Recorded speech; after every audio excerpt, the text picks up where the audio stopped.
Today we are going to talk about interpretation of normal ECG. So let's get started. The first thing that we want to look at while interpreting an ECG is its rhythm. The rhythm can be regular or irregular, and you can easily determine the rhythm of an ECG strip by looking at the distance between two consecutive QRS complexes. If the distance remains the same, your rhythm is regular, and if it doesn't, then the rhythm is irregular. So after determining the rhythm of ECG, the next thing is to calculate the rate. So the rate depends on whether the rhythm is regular or irregular. If your rhythm is regular, you can easily calculate the rate by calculating the number of either small or large boxes between two consecutive QRS complexes. Okay, if the patient is not in tachycardia, you can calculate the rate by calculating the number of large boxes between two consecutive QRS complexes, and our rate would be 300 divided by number of large boxes. But if the patient is in tachycardia, or you want accurate rate determination, for example, while calculating the corrected QT interval of a patient, at that time we need accurate rates. So you can calculate that by dividing the number of small boxes with 1500. So our rate would be 1500 divided by number of small boxes. So this is the rate calculation for a regular rhythm. But if the rhythm is irregular, in that case we can calculate the rate by calculating the number of QRS complexes in 30 large boxes. First we will calculate the 30 large boxes and the number of QRS complexes that are present in those 30 large boxes. You can just simply multiply that with 10 and you will get the rate. So this is rate determination for ECG. Then the axis determination for a normal ECG is quite simple.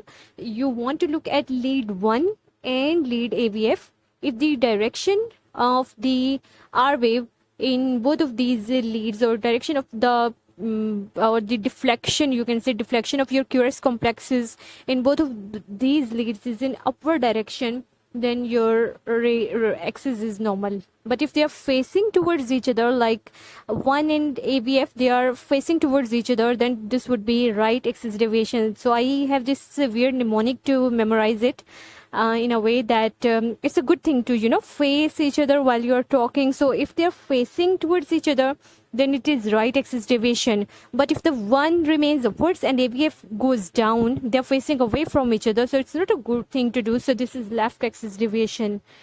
And if one is facing downwards and AVF is also facing downwards, this would be northwest axis deviation or extreme right axis deviation. In these situations, the AVR deflection will also be positive, which is normally facing downwards. So in a normal ECG, the 1 and AVF, the deflections of the QRS complexes in both of these leads should be facing upwards. So that is how we will say that the axis is normal. So the first thing is rhythm determination, whether it's regular or irregular. The second thing is calculation of rate according to rhythm. And the third thing is axis determination. Then we will look at the dimensions of the P waves, the PR interval, and QRS complexes. So the P wave should be 2.5 small boxes in width and 2.5 small boxes in length. It shouldn't be more than that. And the PR interval should be less than 5 small boxes. If your PR interval is more than that, the patient is in first degree heart block, right? And then it should remain constant in each beat. Otherwise, there might be other higher degrees of heart blocks, like second or third degree heart blocks, if the PR interval is increasing depending on rest of the rhythm. Okay, so the next thing is the dimensions of QRS complexes. The QRS complexes, the duration of a QRS complex should be less than 3 small boxes. So our P wave dimensions are they should be less 2.5 small boxes both in length and width. The PR interval should be less than 5 small boxes, and our QRS complex should be less than 3 small boxes. And then we are supposed to look at the progression of the R wave through the precordial leads from V1 to V6. As we know that V1 is closer to the right ventricle and V6 is closer to the left ventricle. So the major current, the direction of major vector of current is towards the left ventricle. So current is actually moving away from V1 and it is moving towards V6, right? So in V1 we are supposed to get a major negative deflection because current is moving away from this lead, and towards V6 the current is the maximum direction of current is moving in that direction, so the V6 would get a maximum positive deflection, and somewhere in between the R and S waves should become equal, like in V3 or V4. So in a normal R wave progression through precordial leads, the R wave is supposed to increase in size from V1 through V6, and S wave is supposed to decrease in size from V1 through V6, and both R and S wave should be of equal magnitude in V3 or V4. Then we will call it a normal R wave progression. So if the patient is having like right ventricular hypertrophy, in that case we're supposed to get a prominent R wave in V1 and a major negative deflection in V6. That might show right ventricular hypertrophy, right? And if the patient is having myocardial infarction, that may show a like anterior wall MI, the R wave progression might lost, and patient may get smaller R waves in the precordial leads.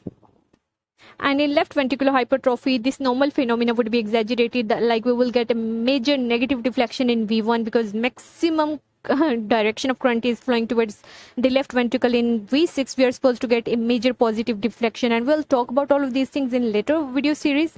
But for now you need to know that R wave progresses from V1 to V6, it increases in amplitude, and S wave decreases in amplitude, and somewhere in between through V3 and V4 they should be of equal magnitude. So then we will call it normal R wave progression, or it could be early progression, right? In like in right ventricular hypertrophy, when we will get a major R wave in V1, or it could be delayed R wave progression, for example in anterior wall MI, in which the R wave progression would be lost, and then we will call it a poor R wave progression.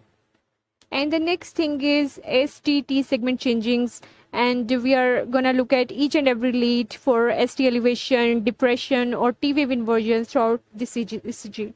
So this, so while interpreting this ECG, I'll first look at the rhythm, and then I'll calculate the rate according to that. And I'm also supposed to look that every QRS complex should come after a P wave. That means there is a normal sinus rhythm. After that, I look at the axis, which is normal in this case, and then I look at the dimensions of the P waves, PR interval, QRS complexes, and then I look at the progression of R wave, and finally I will look at the STT segment changings, and would also calculate a QT interval for a proper interpretation of this ECG. Thank you very much.